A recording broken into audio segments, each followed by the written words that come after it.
কক্সবাজারের চকরিয়ায় ৪ দিন ধরে নিখোঁজ ৪ স্কুল ছাত্র। পরিবারের দাবি তাদের কাছে থেকে অজ্ঞাত স্থান থেকে মুক্তিপণ চাওয়া হচ্ছে।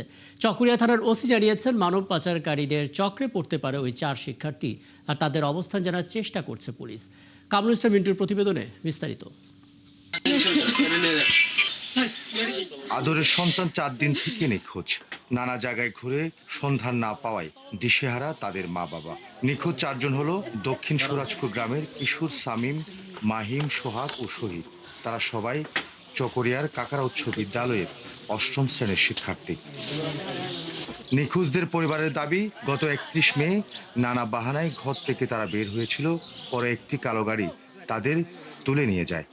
আর বাচ্চা আর বেলা অনেকে না যায়, বাচ্চা যাই কেন দাঁড়ালে কয়, কেন ৩ লাখ কয় দালালু নেই। এর দূরে মাইজা খবর গান জানি দিন, খবর না জানিতে বাদি মোবাইল এর জন আর ফোন দিয়ে ফোন উনার মোবাইলের মাঝে দালাল ফোন করে দেয়। এখন মোবাইলে মুক্তিপণের টাকা দাবি করা হচ্ছে। মুক্তিপণ দাবি করে ফোন বন্ধ করে দেয় চক্রটি। তারা কখনো মহেশখালী, কখনো টেকনাফের পাহাড়ের ঠিকানা দিচ্ছে। কতন বলে টেকনাফ পাহাড়ে আছে, কতন বলে কুদুপালাং আছে, মানে এভেলেবেল ৪-৫টা জায়গার নাম বলে, ৪-৫টা জায়গার নাম বলে। আর যে ৪-৫টা নম্বর থেকে কল দেয়, বলে যে মানে এত টাকা লাগবে, মানে এক একটা সিম পাল্টাই ফেলে, সাথে সাথে মানে যেটা কল দেয় এটার সাথে ব্যাক করে মোবাইল বন্ধ করে ফেলে। এরই মধ্যে অপহরণকারীদের মুক্তিপণ চাওয়ার অডিও ৭১-এর হাতে এসেছে। সেখানে তারা টাকা পাঠানোর জন্য ইসলামী ব্যাংকের অ্যাকাউন্ট নাম্বারও দিয়েছে। ৪ কিশোরের নিখোঁজের খবরে শঙ্কিত এলাকার মানুষ। এই বাইরে যাওয়ার জন্য টাকা পয়সা দেখায়, মানে নাস্তা পানি সবসময় গাড়ি নিয়ে ঘোরাফেরা করে, তারপর ওদেরকে সবাইকে তুলে নিয়ে যায় ওইরকম আর কি। আজকে একটা করে ওরা পার পেয়ে গেলে ভবিষ্যতে আরো করবে এরকম হয়ে গেলে এখানে এলাকাটা জনশূন্য হয়ে যাবে।